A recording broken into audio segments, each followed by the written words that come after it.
Welcome back, everybody, to another edition of Keeping BZ, the show where I, Brandon, that's the B, and Zach, that's the Z, are two friends that show each other a video game just to goof around and have fun. And this time around, we're taking a look at, of course, another damn Sonic game, because what else am I going to pick? And we're looking at the newest major release, Sonic Frontiers. So, I have heavily modded it just for the fun of this video as we goof around, and Zach does not know what awful shit I've put into this game. So, let's get into it. I got a cup of water nearby, too, so maybe we can accidentally record a spit take. So, here's the skin I chose, Zach. I mean, that's not even the first time I've seen something like that. Really? I'm surprised that you picked it, but I've seen this floating around the internet a couple times. Not the actual skin itself, but but the artwork of Tails wearing Rouge's outfit. I just told him myself, didn't I? It's just called Female Tails Mod. Oh, but don't worry, Zach, that's not the only mod that's included in this.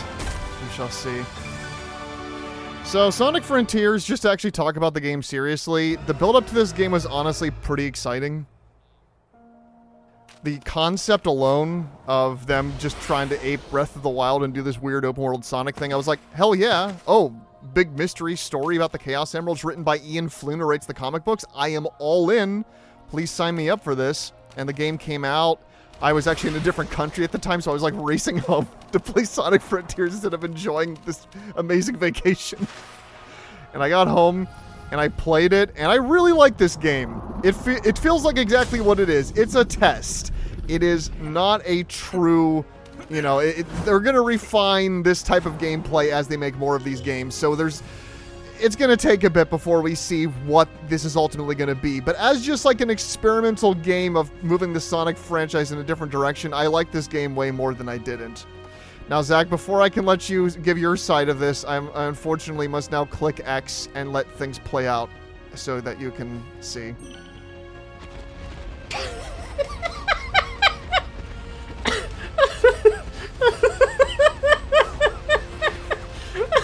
Now, this is doable. I can still get up the legs.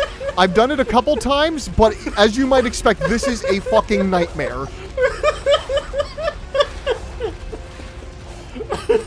Okay, come on. Come on. Oh, there we go. Got it. Okay, all right. Oh my god, my stomach hurts. And don't... Yes. Okay.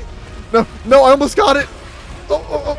And yes, you can get crushed if you get underneath the foot, and it's hard, of course, not to when it's just moving this damn fast. No, I can do this. So, one of the reasons Brandon is able to show me this with mods is because I have beaten Sonic Frontiers. I think I've talked about Sonic games I've beaten before. I don't think I mentioned that I did beat Sonic Frontiers. No, I don't think so.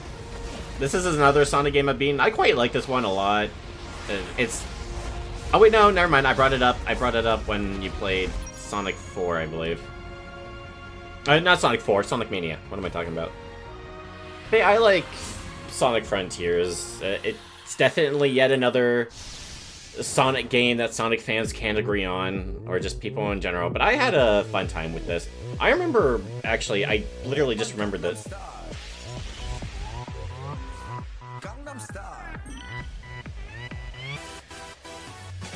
I'm just gonna move on. Yes, he still dances.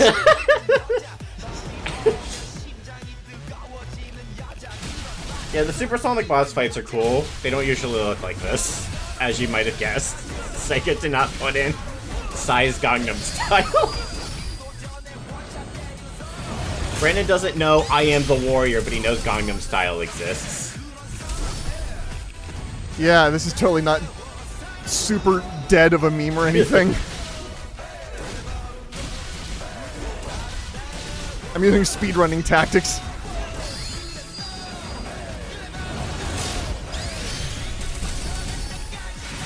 And yes, they did edit the song, so when it goes into the second phase of the boss fight, it does change up the music.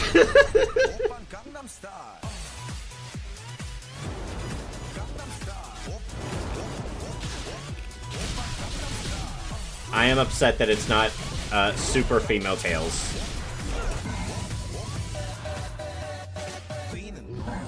Yeah, it's a shame. There are some mods that do have a supersonic form. I almost used one that was Apollo Justice from Ace Attorney, and he does have a super form. Oh, that would have been amazing.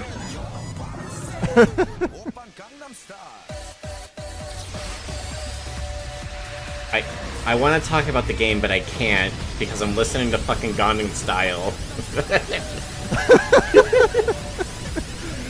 And I know this is a sinful thing because I'm putting this over top of Undefeatable. I'm putting this over the top of Undefeatable, which is arguably one of the best songs in the entire Sonic franchise. Then Find Your Flame. I love Find Your Flame. Oh yeah, Find Your Flame's great too. Oh, come on. I thought I didn't do that one. Oh well.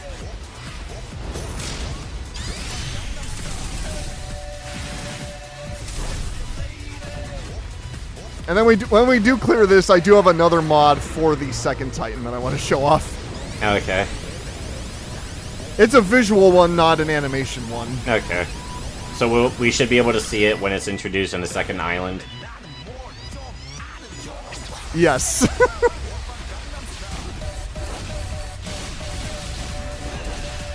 Now, I'm gonna not...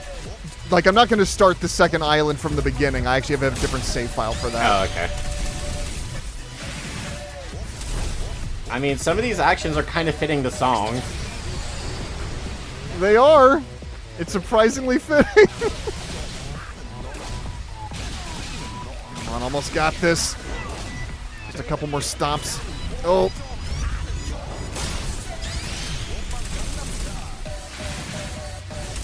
There we go.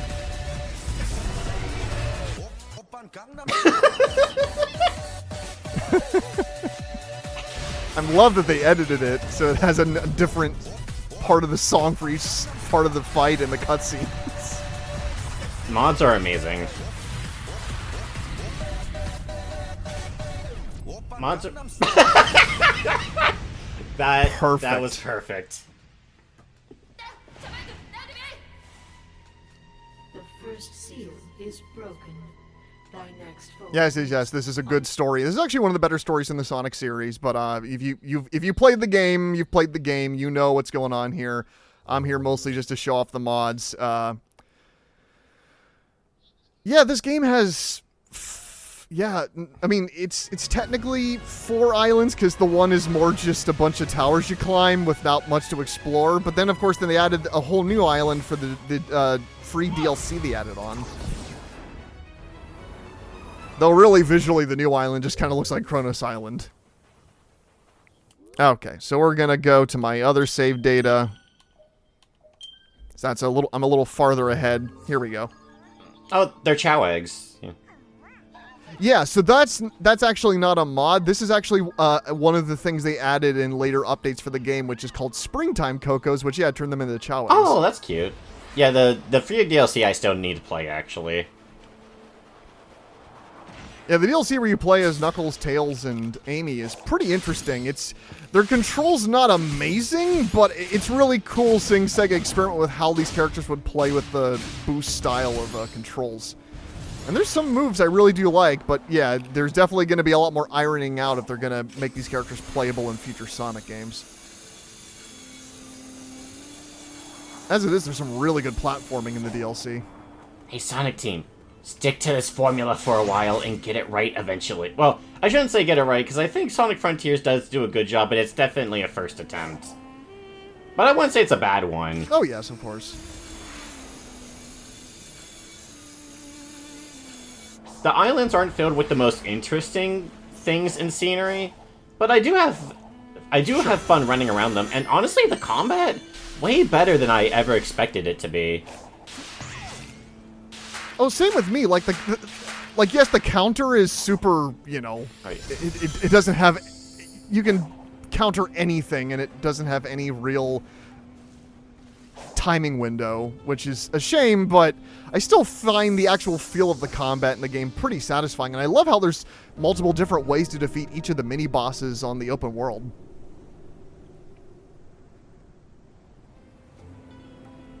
Oh yes, Zach, something you may not know that they added to later updates of the game. You can actually switch the music in the game now based on music notes you collect with different tracks from the series. I didn't know that, but I love when games do that. I recently started Infinite Wealth, and Infinite Wealth has a MP3 player, so you can just listen to music whenever you want.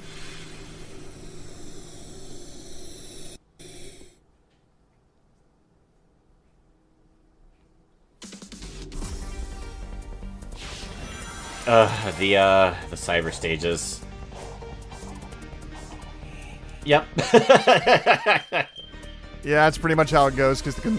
And some of it's me, some of it is admittedly because I do find the controls weirdly stiff in these levels in a way that they weren't in like Sonic Generations. The control suddenly gets worse in the cyber stages. They feel fine in the open world, but as soon as a cyber stage starts, something happens. You feel heavier and you don't like turn or whatever as well. And that too. Yeah, like turn in midair like that. Yep, which is especially fun when I'm trying to collect these damn red rings.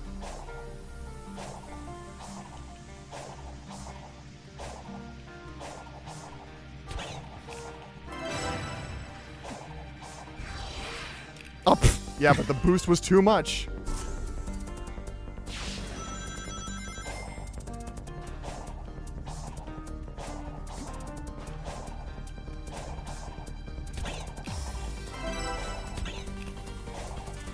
Come on.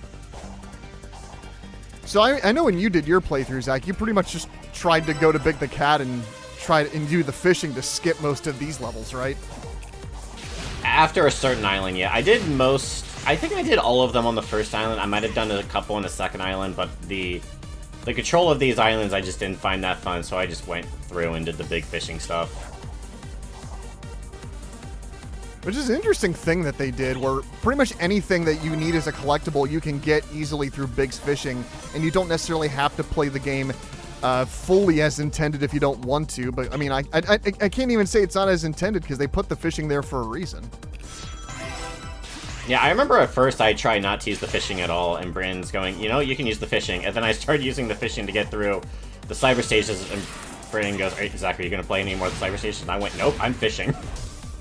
I also want to go fishing for the audio logs, because I really like the Eggman logs. Oh yeah, they're pretty well done. And those are all entirely written by Ian Flynn, not really translated from Sega's script for the game, which is interesting because I figured this game was like all the other Sonic games where you know, it's almost entirely Ian Flynn would get the script from Sega and he would have to just translate the dialogue, you know, localize it, but keep the story pretty much the same. But the actual truth of the matter is that with Sonic Frontiers, the main story was written by Sega, so of course any dialogue pertaining to the main story was Ian Flynn translating Sega's script, but any sections where it was the cutscenes on the islands themselves, where Sonic is having some sort of arc with his friends, is almost entirely just written entirely by Ian. He was given creative control, which is great. Like, I hope they give the writer more creative control over it in the future. The character interaction in this game is really good.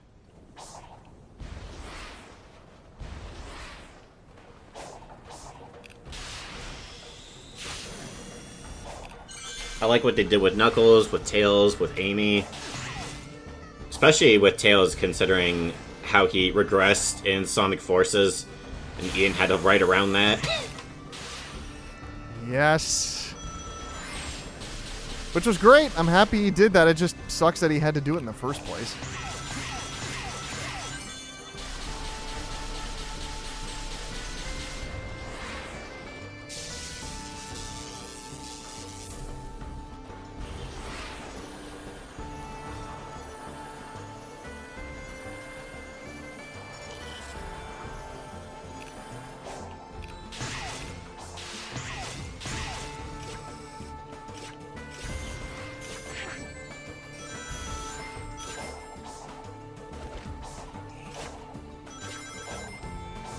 There we go. To the top. Yes. One of the criticisms I heard is that a lot of these... What would you call the rails floating in the ground that you would fly through to get collectibles? The speed moments? I'm sure they have a specific name. I guess, like... because yeah, they lock the controls to 2D or 3D depending on the section, so that way you're, you don't fall off as easily. But at the same time, yeah, it's a bizarre choice because it just makes these environments feel like what they are, which is these natural-looking land masses that have a bunch of random jagged pieces of grind rails everywhere. Yeah, I'm just going to refer to them as speed challenges just for the sake of giving them a name. Yeah, they are very disconnected, I do agree with that. But I like having them around. It always feels like something that you're running through the world, and then all of a sudden you can find one, and you can go through it quick, get a new collectible, and then just move on. Yeah, they're just nice, little, neat platforming challenges that, have that same appeal that makes the platforming in the other Boost Sonic games fun. But it almost has like a Sonic Adventure feel, too, since the control and the way you're navigating the environments here feels a little bit more like those games where everything's a little more wide and not as narrow as some of the other games. We're going to stop for a second. I'm going to quickly switch mods. There we go. It's Sora Sonic.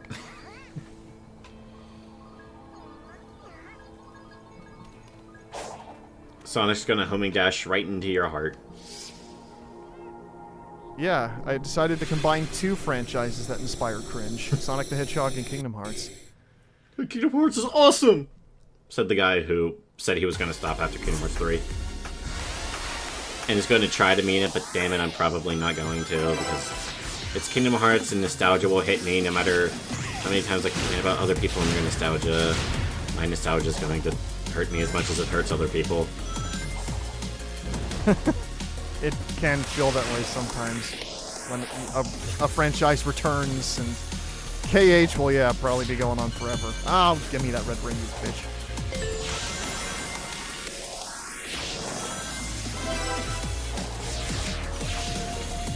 So despite the fact that these are unfortunately just, repeats of assets taken from Sonic Generations and specifically Sonic Forces with redone level design, I do quite like Tamio Otani's music for the cyberspace stages. It's weirdly EDM, sometimes lo-fi almost. It's bizarre, but it's really catchy.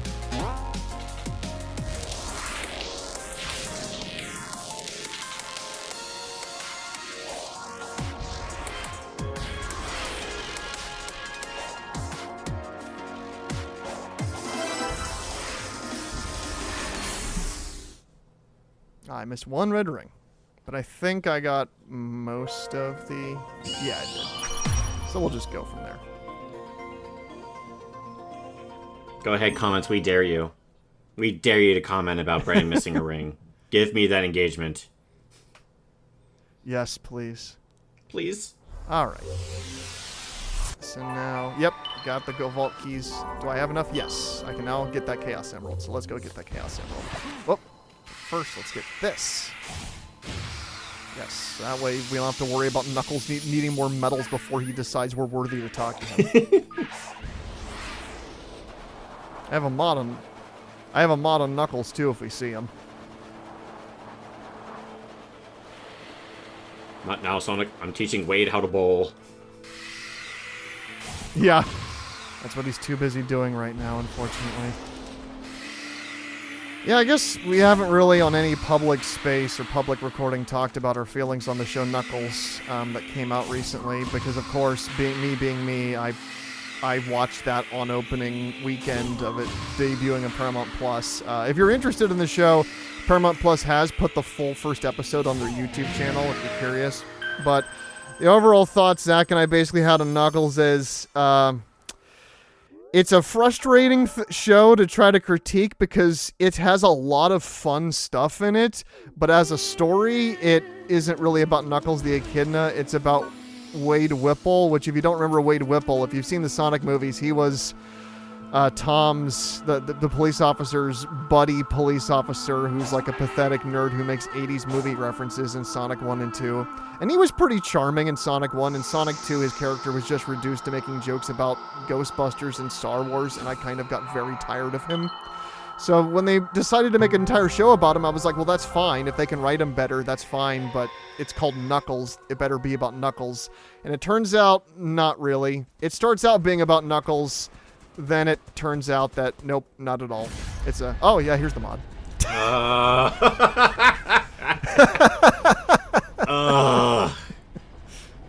It's Amore. Yep, somebody did this. It's Amore. While I cannot fully control it, I can awaken its rage against you.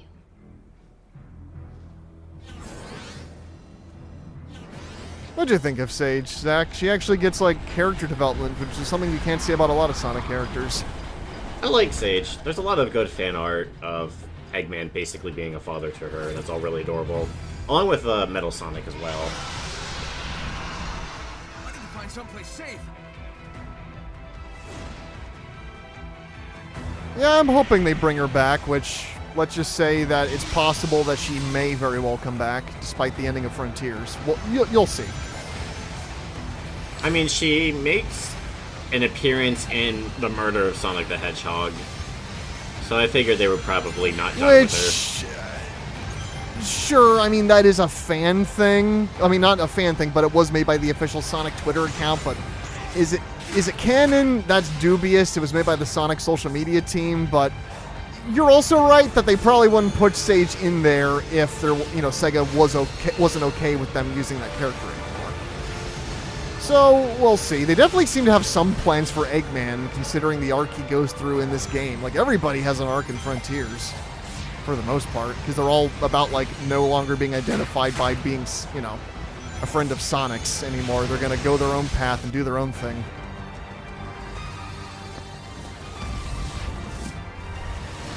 And I don't know what that means yet, whether they're going to have somehow separate games for the cast, or they're just going to make sure that everybody's playable in future games. But the ending of Frontiers seemed to signify that everybody's going to go their separate ways, so I don't know what that means for the future of the story of the games.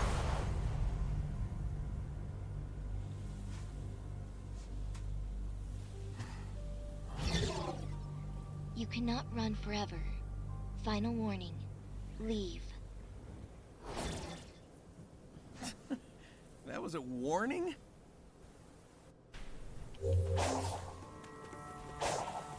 Oh, I also want to say really good vocal performances by the main cast in this game. They gave them weird new vocal direction where everybody has a much lower tone. They sound older and they speak with a much more calm and quiet and less cartoony cadence, which sounds bizarre when you first play this game after playing like Sonic Forces, which is like the dead opposite sort of thing. But I really like the voice direction in Frontiers, and I kind of hope they do similar stuff in the future. It's so, especially in the Eggman logs, it's so bizarre hearing Mike Pollock's Eggman talk in just like not a monotone, but just, he sounds so relaxed and calm, and he's not, doing the usual over-the-top stuff you'd usually expect of the character. It makes everybody feel, I guess, just a little more like people. Oh my gosh, that's right, they updated it so you didn't have to do it one at a time.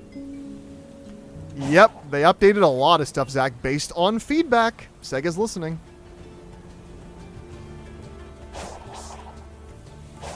And you do have to upgrade Tails, Amy, and Knuckles in the DLC, so yes, you will be able to experience that when you get to play that. Okay, I'm curious how the combat works with them. You'll see. It's interesting. Oh, here we go. Here's Knuckles. Speaking of the Knuckles TV show. Yep. Have you been here before? You're navigating the island like it's nothing.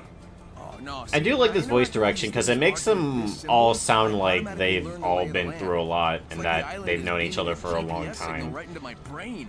Pretty cool, right?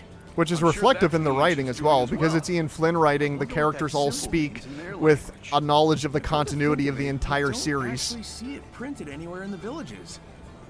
I guess the true meaning is lost to time.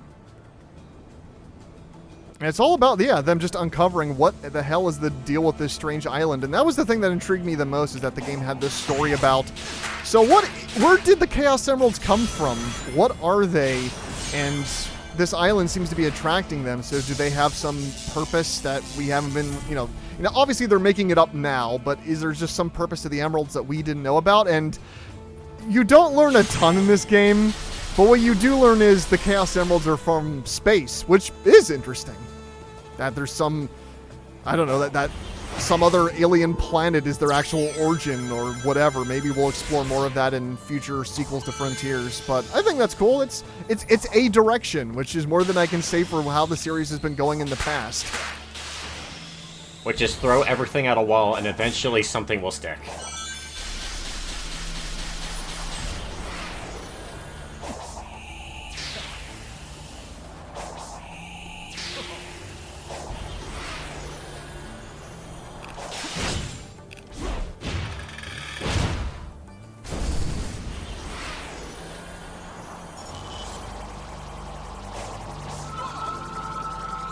Uh-oh. Definitely want that back. You gotta get it back, take it back. What? Someone in the comments will There- know what that's a reference to, maybe. Maybe, Zach. Maybe. Yeah, it's a reference to the Donkey Kong Country TV show. Should I watch that, Zach? I think a lot of people make references to it. Honestly, I'd only recommend looking it up for the songs. The actual show is very meh. I loved it as a kid, but I loved a lot of dumb shit when I was a kid. I don't think it's really worth looking up. Not even in a so bad it's good way. It's not even... I don't even think it's that terrible. I just don't think it's very interesting in either way. It's not very good, but it's not bad enough to be interesting. But I do recommend some of the songs. Some of them are legitimately good, and then others are hilariously bad. No discourse. No Sure. only elimination. I'd be curious if somebody would compare the original songs in Donkey Kong Country, the TV show, to the original songs in the show Sonic Underground and see what's worse. I'm going to assume Sonic Underground is worse. No, because there's actually some good songs in Donkey Kong Country, the TV show. Okay, some people might disagree with me. Some people might disagree with me, but some of them I do legitimately enjoy. Some I ironically enjoy, but the fact of the matter is I enjoy them in one way or another. Someone? I'm willing to help, but first I need to know what's going on. No, you don't know what you're talking about.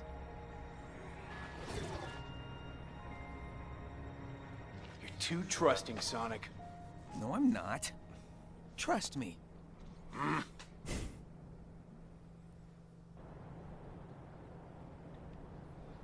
I really do like Knuckles' hat from the OVA. Yeah, it's funny. They made a big deal about advertising it for the Knuckles TV show, and then, of course, he actually gets it in the TV show, which is awesome. But then people were, like, asking Sega, so are you guys going to re-release the OVA at this point? Because the only way people have been able to watch it physically is a DVD that's been out of date for more than a decade. And almost 2 decades at this point.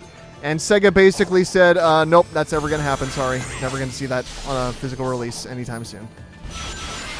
No Blu-ray or nothing. And it's just like, come on. If you're going to reference it in a major piece of Sonic media, at least make it available so kids know what the hell it is. But if they just type in Sonic OVA on YouTube, they'll find about 1 million uploaded versions of it. Yeah, along with the reanimated one.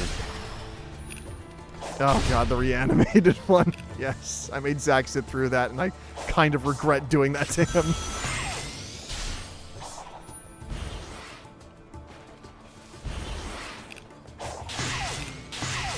There's some neat stuff in it, but I've usually never been the biggest fan of blank but reanimated. They're usually just very meme-filled, and while I don't mind that, if something's meme-filled and it's too long, it gets really dull in my opinion. There is some legitimately good animation, though, in the Sonic OVA reanimated, but most of it is just very goofy, which you expect from something like that. Animation takes a long time, and they probably didn't want to put the most effort into a project like that, but... Right.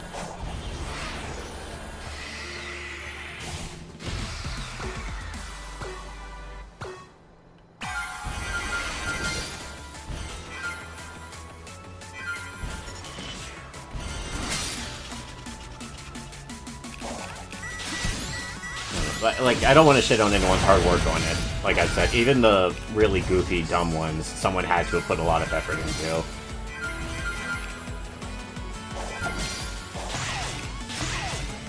But for me, when I go for dumb entertainment, I usually go for dumb 5-second meme videos I saw Brandon with on the daily. Yes.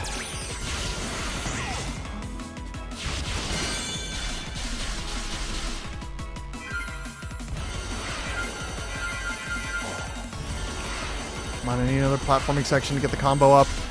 There we go.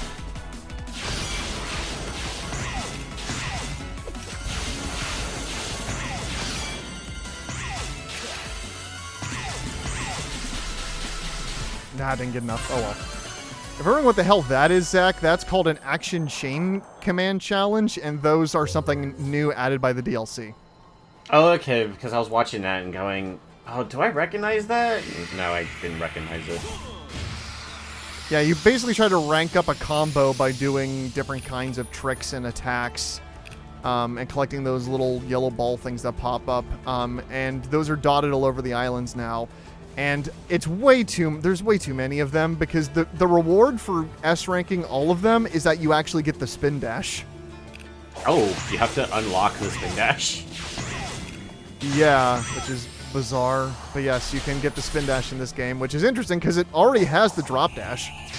It sort of has the drop dash. Which is kind of finicky, but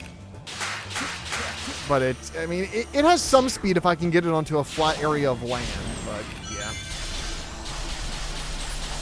If I remember correctly, it doesn't really last that long either. Yeah, it eventually runs out and then Sonic just goes back to running on his feet.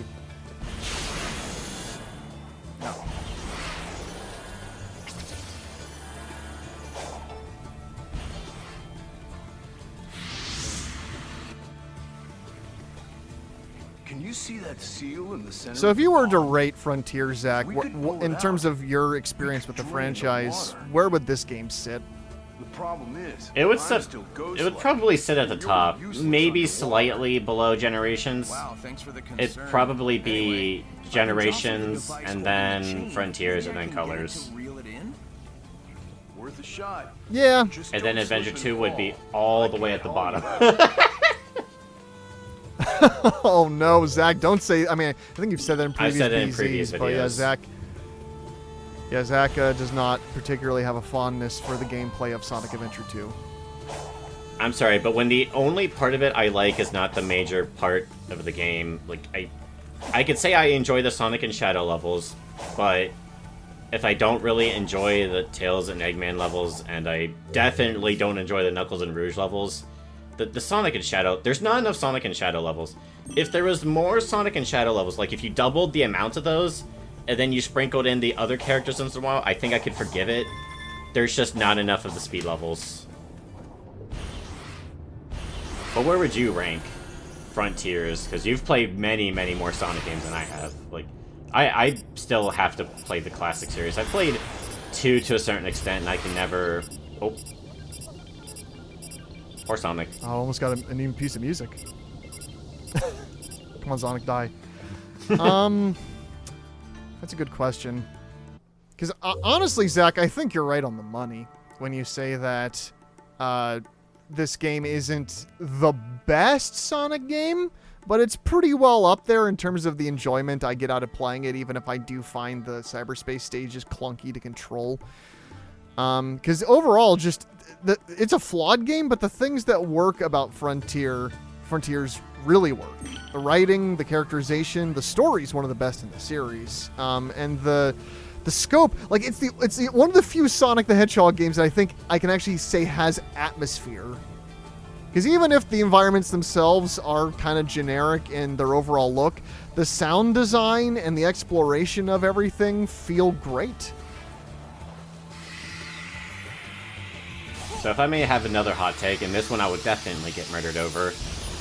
I see Sonic Frontiers in the way that I see Paper Mario the Thousand Year Door, where they're both really good attempts, but they need one more game to truly get perfected, because I think Thousand Year Door is just alright. It's a good game, but I don't I don't think it's the masterpiece a lot of other people think it is. I would probably agree with that. I borrowed Zach's GameCube so I could finally play Thousand Year Door because I had never played it before, and this was a couple years ago. And yeah, my overall thoughts on Thousand Year Door was that it absolutely is a step in the right direction in terms of basically giving Mario new aesthetics and characters for his world that isn't just another grassland or another iceland or another desert level. It was actually like weird stuff. Weird, creepy villages and strange forests and all kinds of stuff that a haunted mansion that felt distinct from the haunted mansions in like the world in Mario World. They did a really good job with making the train murder mystery. There's a lot of really great set pieces and there's a variety of stuff you can do in that game, but to me it wasn't enough to sustain it over the amount of time it takes to actually finish Thousand Year Door. I thought the game was too damn long, and I didn't care enough about it to keep up my endurance throughout its entire runtime. I think it was by the train level that I was starting to finally tire and want the game to end already, which isn't something I can really say that much about the best of the Mario Luigi games like Superstar Saga or Bowser's Inside Story. And I know, and you know, I'm comparing the two series, but while Thousand Year Door is obviously easily called, Thousand Year Door is easily called the best of the Paper Mario games, my consensus is it's the best Paper Mario game. It's the best that series of games has done, but I think Superstar Saga and Bowser's Inside Story are far better balanced and polished experiences.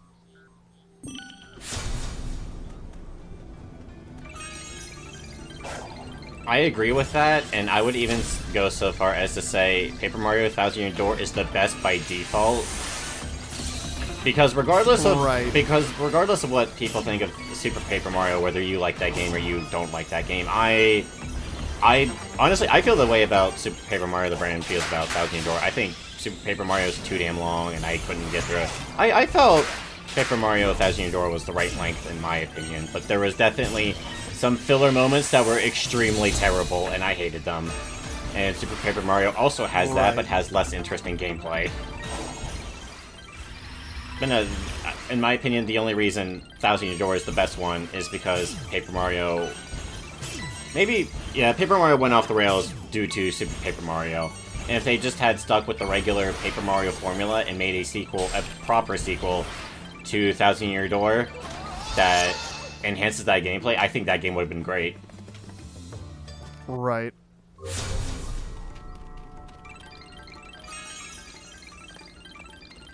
But nope, they did what I guess either to distinguish itself from the other Mario RPG series. Paper Mario decided with every game they were going to do something completely different, and I don't know if they just plan to make every game completely different or if their attempts just didn't click with fans, so they kept experimenting to find the game that worked, and it still hasn't really worked out.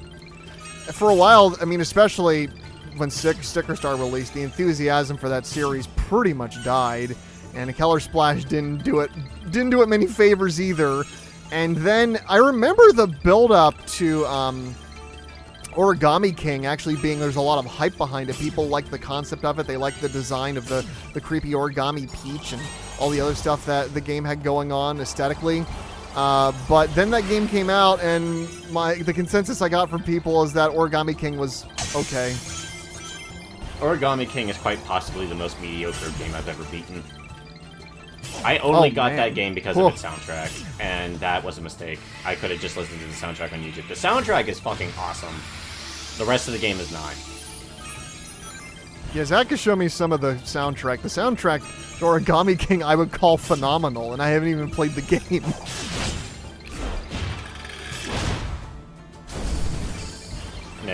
It's my favorite video game soundtrack. The boss themes are just my favorite.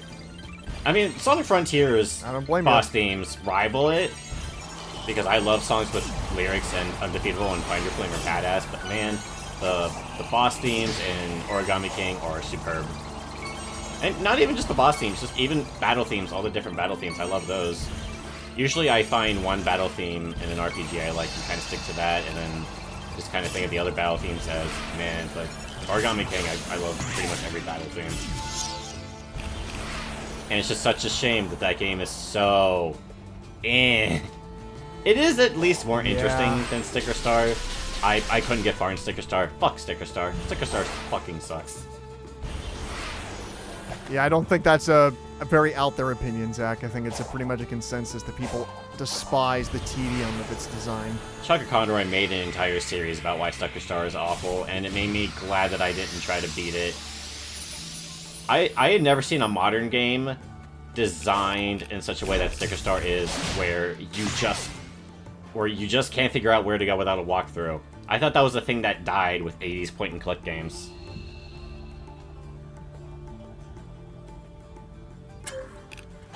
I will say, from what I've seen of playthroughs of Color Splash, I will say the writing of that game is very funny from what I've seen of it. There's some really good jokes in it.